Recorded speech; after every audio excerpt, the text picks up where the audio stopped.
Hello बच्चों, welcome back to my channel. तो फिर से आज मैं एक नई वीडियो लेके आ गई हूँ आप लोगों के लिए, जहाँ पे हम प्रैक्टिस करेंगे अबाउट डिफरेंट एमसीक्यूज जो कि फिजियोथेरेपी एंट्रेंस एग्जाम के लिए आपके लिए यूजफुल रहने वाले हैं। आज के वीडियो में हम एक्सरसाइज थेरेपी जो सब्जेक्ट है हमारा, उससे रिलेटेड जो एमसीक्यूज है वो यहाँ पे सॉल्व करने वाले हैं। और अगर आपको मेरी वॉइस थोड़ी सी अलग लग रही हो तो प्लीज उसके लिए मुझे माफ कर दो, क्योंकि मेरी तबीयत थोड़ी ठीक नहीं है अभी।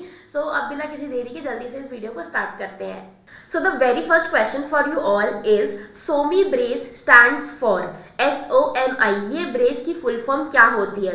सो option number A is sterno occipital mandible immobilisation, option number B is scapulo occipital manubrium immobilisation, C supra obturator muscle immobilisation and option number D scapulo occipital manipulation instrument. तो यहाँ पे आपको ये बताना है कि जो सोमी ब्रेस है उसकी फुल फॉर्म क्या होती है।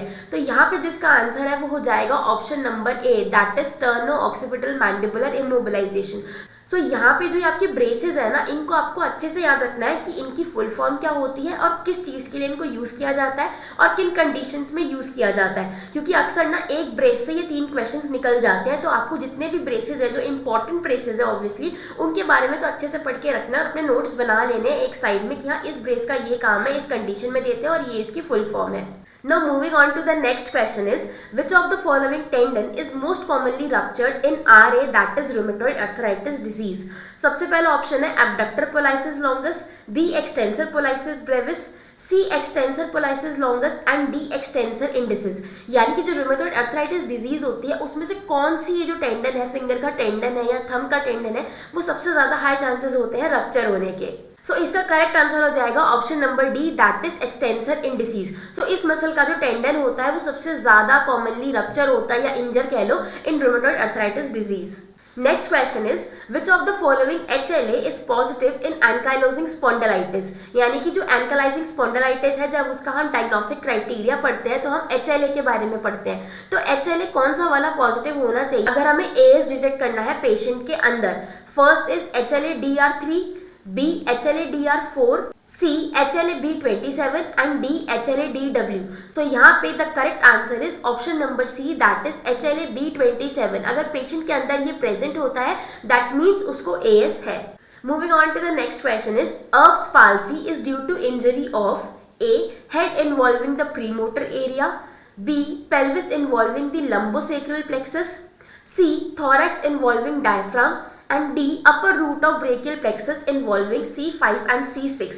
सो ये तो बहुत ही आसान क्वेश्चन है, देखते ही समझ आ गया होगा कि इसका आंसर क्या होने वाला है। तो इसका आंसर होने वाला है option number D, that is upper root of brachial plexus involving the nerve root C5 and C6। और इसी पॉइंट को हम कहते हैं Erb's पॉइंट। इसके बारे में मैंने डिटेल में वीडियो बना रखा है, आप जाके मेरे चैनल पर देख सकते हो। Now prolong immobilization can produce all of the following except. यानी कि जब पेशेंट बहुत टाइम तक इमोबिलाइजेशन के फेस में होता है तो इनमें से क्या चीजें हो सकती है, पर वो क्या एक चीज है जो इमोबिलाइजेशन की वजह से कभी नहीं होगी? A osteoporosis, B joint stiffness, C kidney stones and D gall stones. So हमें पता है ऑस्टियोपोरोसिस हो सकता है, जॉइंट स्टिफनेस हो सकती है और किडनी स्टोन्स भी हो सकते हैं because of immobilization, but immobilization की वजह से कभी भी गॉल स्टोन्स नहीं होते। सो यहाँ पे जो करेक्ट आंसर है वो हो जाएगा option number D, that is gallstones. Next very easy question पढ़ते ही आपको इसका जवाब आ गया होगा कि जो कॉब्स एंगल है ये कौन सी कंडीशन में मेजर किया जाता है? Option number A kyphosis, B lordosis, C scoliosis and D lateral flexion। सो ये तो बहुत ही इजी क्वेश्चन है। सो Cobb's angle is measured in option number A, that is kyphosis। Moving on to the next question is, the attitude policeman taking tip indicates which of the following?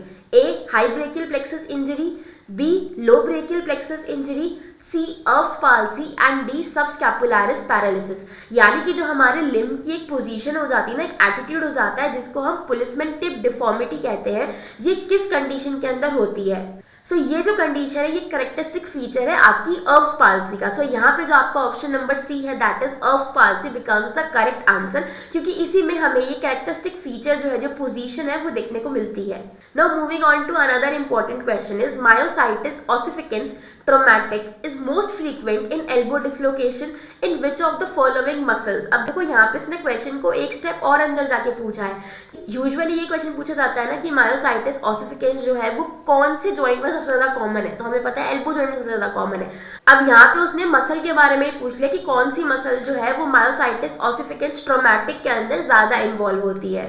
सो यहाँ पे इसका correct answer है option number C, that is brachialis muscle. Now next question, it is an interesting question. पढ़ते हैं इसको। A therapist palpates proximally along the second metacarpal. Which carpal bone does not articulate with the second metacarpal? अब इस question को अगर हम ध्यान से पढ़े तो हमें जो इसकी फर्स्ट लाइन है कि थेरेपिस्ट प्रॉक्सिमली पाल्पेट करता आ रहा है सेकंड मेटाकार्पल से, उससे कोई लेना देना नहीं है। असली क्वेश्चन कहाँ पे है कि जो सेकंड मेटाकार्पल है ना उससे कौन सी कार्पल बोन आके नहीं जुड़ती। बेसिक एनाटॉमी का क्वेश्चन है कि ये जो मेरा सेकंड मेटाकार्पल है यहाँ पे कौन सी बोन, जो कार्पल बोन यहाँ पे प्रेजेंट है हमारी, कौन सी बोन आर्टिकुलेट नहीं होती है, ये क्वेश्चन है सिंपल सा। Option number A capitate, B hamate, C trapezoid and D trapezium. So यहाँ पे इसका करेक्ट आंसर क्या हो जाएगा? Option number B hamate. Now next question is, a physical therapist instructs a patient diagnosed with rotator cuff tendonitis in transverse plane resistive exercises। यानी कि एक physical therapist है, उसके पास एक पेशेंट है जिसका क्या डायग्नोसिस है? रोटेटर कफ इंजरी का। रोटेटर कफ के टेंडन में उसको इन्फ्लेमेशन है, ये डायग्नोसिस है। और मैंने एज अ थेरेपिस्ट उसको क्या बोला है कि आपको रेजिस्टेड एक्सरसाइजेस करनी है in the transverse plane. So which motion would be appropriate based on the given information. तो यानी कि वो कौन सी एक्सरसाइज करेगा जो ट्रांसवर्स प्लेन में हो रही है, resisted exercises. Option number A abduction adduction, B flexion and extension, C medial lateral rotation and D pronation and supination. अब देखो यहाँ पे सबसे पहले तो ऑप्शन नंबर जो डी आपका प्रोनेशन सुपिनेशन, वो तो एज इट इज कट हो जाएगा क्योंकि यहाँ पे हम शोल्डर जॉइंट की बात कर रहे हैं। रोटेटर कफ जो है वो कहाँ पे है? शोल्डर जॉइंट पे। तो ऑप्शन नंबर डी तो ऐसे ही एलिमिनेट हो गया यहाँ पे। अब बात आती है बाकी तीन मूवमेंट्स की। तो शोल्डर पे आपको तीन प्लेन होते हैं और तीन प्लेन में आपको तीनों अलग अलग मूवमेंट देखने को मिलती है। तो यहाँ पे इतना लंबा चौड़ा जो इन्होंने ऊपर क्वेश्चन फ्रेम करके दिया है ना, उससे हमें कोई मतलब नहीं है। हमें मेन क्या वर्ड पिक करना है यहाँ पे कि हमें ट्रांसवर्स प्लेन में मूवमेंट करा रहे हैं। कौन से मूवमेंट करा रहे हैं उससे भी हमें कोई मतलब नहीं है। अभी ट्रांसवर्स प्लेन में मूवमेंट होनी चाहिए। तो ट्रांसवर्स प्लेन शोल्डर जॉइंट पे कौन सी मूवमेंट होती है? Medial and lateral rotation. Rotation movement ही होती है ना ट्रांसवर्स प्लेन में। तो यहाँ पे जिसका आंसर है वो इस तरीके से सीधा सीधा पॉइंट कर सकते हो कि option number C medial and lateral rotation. अब जो नेक्स्ट क्वेश्चन है वो आपके एम्पुटेशन चैप्टर से लिया हुआ है। तो ये क्वेश्चन क्या कहता है, पढ़ते हैं। Bed positioning is important for patient status post amputation. ठीक बात है। द प्रोन पोजीशन और prone lying is recommended for 30 minutes several times a day. यानी कि हम पेशेंट को क्या एडवाइस दे रहे हैं कि आपको उल्टा लेटना है प्रोन पोजीशन में आधे घंटे के लिए, और ये चीज आपको दिन में काफी बार करनी है, 3 से 4 बार, सेवरल टाइम्स करनी है। So this position is of particular importance for dash amputation. अब ये सलाह हम कौन से एम्पुटेशन वाले पेशेंट को ज्यादा देते हैं या फिर जिनके लिए ज्यादा बेनिफिशियल रहती है? तो कौन सी एम्पुटेशन है वो? ट्रांसफीमोरल, ट्रांसटिबियल, साइंस या हिप डिसआर्टिकुलेशन। सो यहाँ पे करेक्ट आंसर क्या हो जाएगा? Option number A, that is transfemoral amputation. क्योंकि जिस पेशेंट की ट्रांसफीमोरल एम्पुटेशन हुई होती है उसे ही हम प्रोन लाइन पोजीशन में लेके जाते हैं और कहते हैं कि आपको इसी पोजीशन में रहना है फॉर 30 मिनट्स और more several times a day. Now next question is treatment of CTEV should begin. अब सबसे पहले तो मुझे ये बताओ कि ये जो CTEV है इसकी फुल फॉर्म क्या है, मुझे कमेंट्स में बताओ। ठीक है, इसका जो इलाज है वो कब शुरू कर देना चाहिए? Soon after the birth, after discharge from the hospital, after 1 month और आफ्टर 2 ईयर्स। तो इसका जो सही आंसर है, अब देखो जितना जल्दी ट्रीटमेंट दोगे उतना अच्छा है ना। सो सून आफ्टर बर्थ यानी कि ऑप्शन नंबर ए। और अगर आपने इसका ज़्यादा जल्दी इलाज नहीं किया तो 2 साल के बाद अगर करोगे तो आपको सर्जरी भी करानी पड़ सकती है कि सिर्फ ऑप्शन ही सर्जरी का बचे। तो इसलिए जितना जल्दी स्टार्ट कर देते हैं इसका ट्रीटमेंट उतना ज़्यादा बेटर रहता है। अब मुझे जल्दी से बताओ ये CTEV होता क्या है कमेंट्स के अंदर। Next question is from the elbow complex. तो यहाँ पे हमने पढ़ना है क्या? कैरिंग एंगल के बारे में। तो ये जो कैरिंग एंगल है it is decreased in which of the following conditions? A cubitus varus, B cubitus valgus, C genu valgum, D genu varum. अब देखो यहाँ पे ऑप्शन नंबर सी और डी तो अपने आप हट गए, क्योंकि जीनू जो वर्ड है वो हम नी जॉइंट के लिए यूज करते हैं और क्यूबाइटस जो है वो हम एल्बो जॉइंट के लिए यूज करते हैं। सो इसलिए सी और डी तो ऐसे ही आपके एलिमिनेट हो गई। ये ट्रिक्स ना आपको क्वेश्चन पेपर में भी लगानी है, हर क्वेश्चन में आप एलिमिनेशन से भी ना बहुत सारे क्वेश्चन सॉल्व कर सकते हो, ठीक है।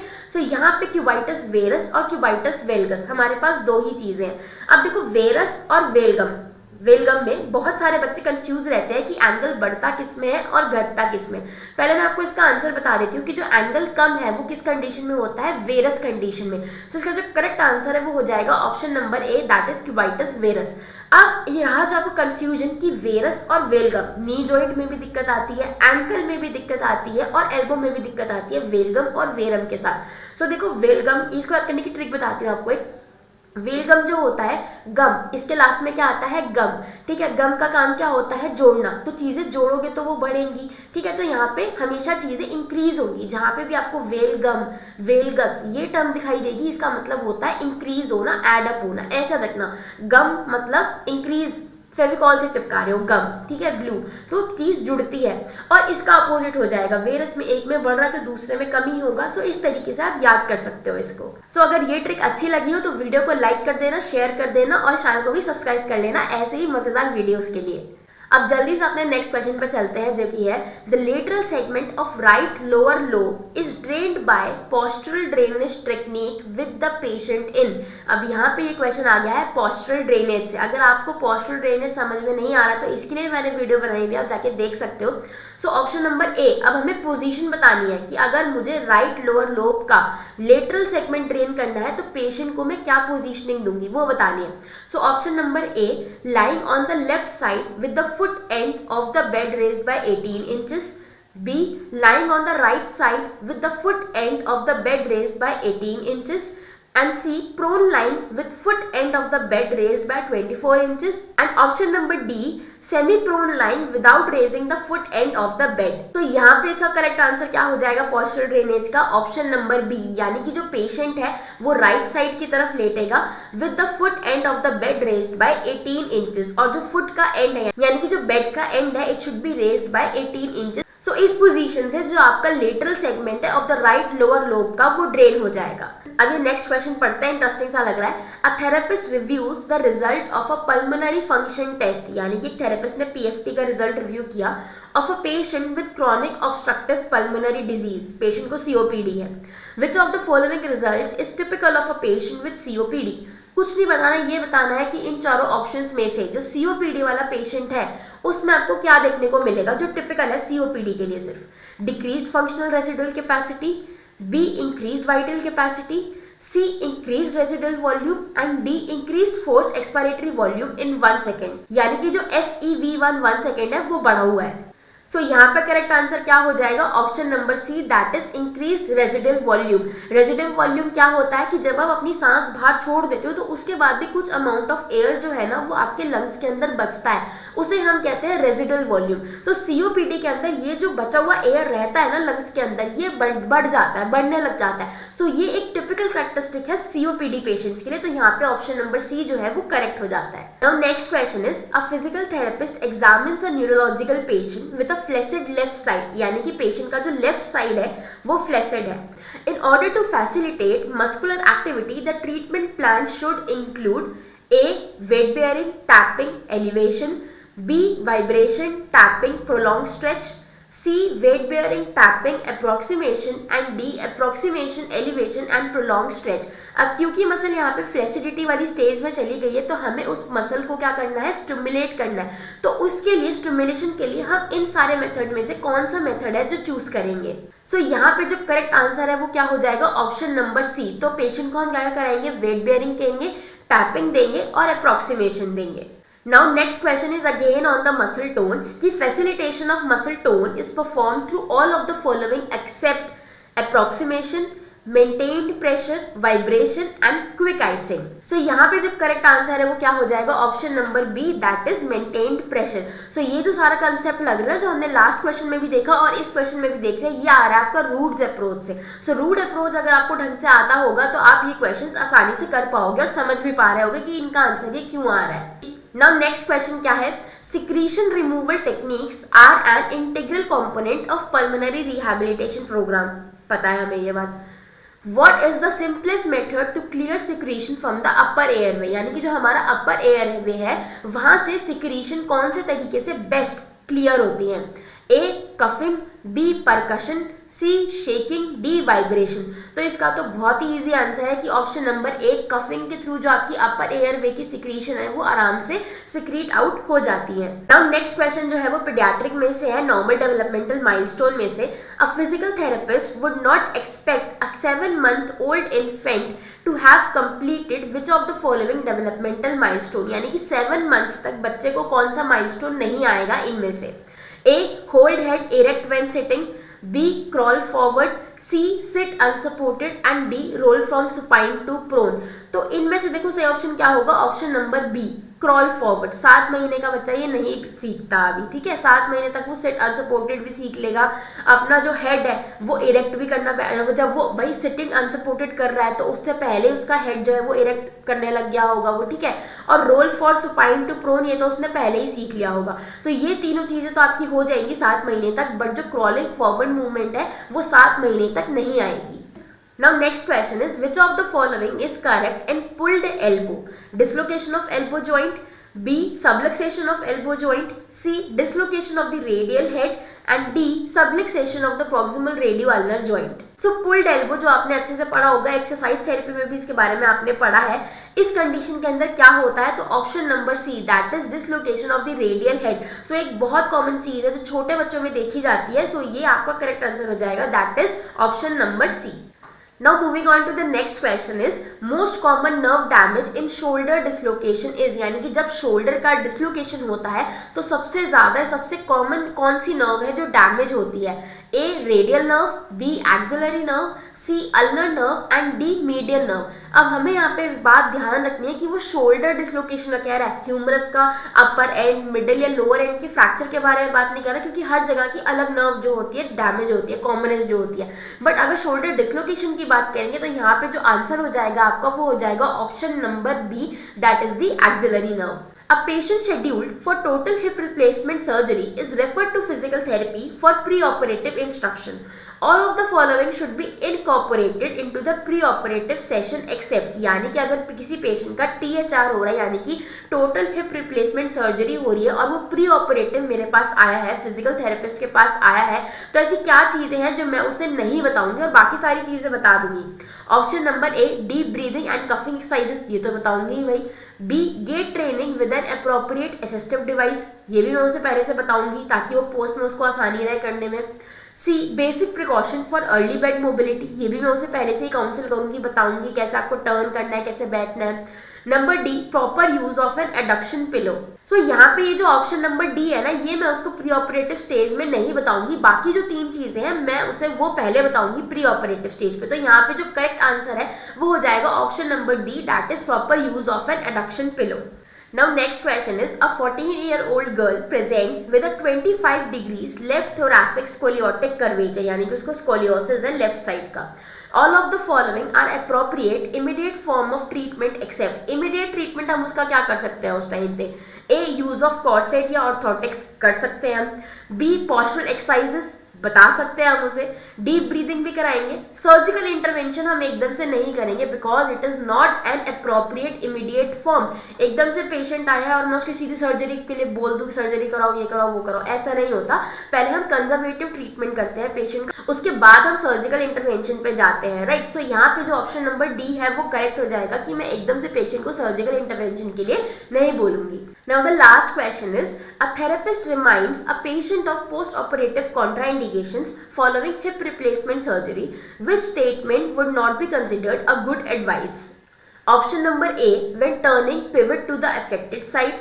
B, do not cross your legs. C, avoid low chairs. And D, keep a pillow between your legs while sleeping. अब यहाँ पे हमारा करेक्ट आंसर क्या हो जाएगा? Option number D, that is keep a pillow between your legs while sleeping. हमें ये advice patient को नहीं देनी है, यहाँ पे इस चीज का हमें ध्यान रखना है। So guys this is all about today's video. कल मैं दोबारा से आप लोगों के लिए इलेक्ट्रोथेरेपी पे वीडियो लेके आऊंगी, जो कि इलेक्ट्रोथेरेपी के क्वेश्चंस होंगे उस वीडियो के अंदर, और वो हम सॉल्व करेंगे साथ में। और अगर आपको मेरी वॉइस या थोड़ा एनर्जी कम लगी हो तो I am really sorry for that. I am a little under the weather, so please थोड़ा एडजस्ट कर लेना। और ये वीडियो अगर आपको अच्छा लगा हो तो प्लीज इस चैनल को सब्सक्राइब कर देना, तो आपके पास एकदम से नोटिफिकेशन पहुंच जाए।